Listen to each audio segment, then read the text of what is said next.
First of all, let's look at constraints, and then later on I'll move to what's in the realm of the possible. Constraints, first and foremost, is they have a domination of the lower house of parliament, but there is an upper house of parliament, the Rajya Sabha, and the BJP and its allies, they're only going to hold about 26% of seats in the upper house of parliament, whereas Congress and its allies, and by allies sometimes I mean parties that are diametrically opposed, at least to the BJP, they hold about 38% of seats in the Rajya Sabha.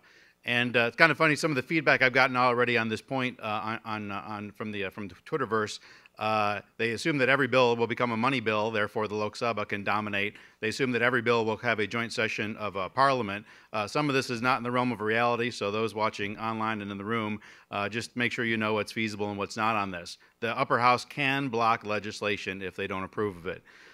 Also, kind of a new point too, I think, compared to what I said a couple of weeks ago. The upper house, there still is a large block of regional parties that have a sizable share in the upper house.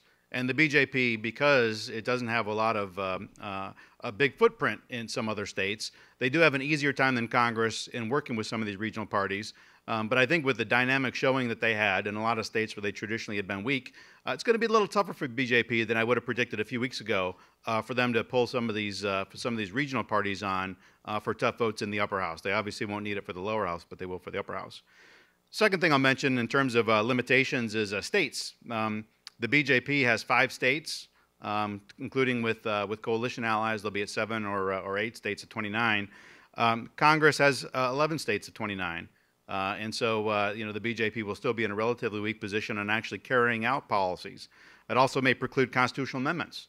The goods and services tax is a constitutional amendment, and apart from approval by Parliament, we'll also need a majority of states to also approve of it. So this one single reform that I think in terms of its measure of economic development in India has been shown by economists to have the largest impact will be difficult unless Congress decides to forego the traditional responsibility of an opposition party and actually support the government.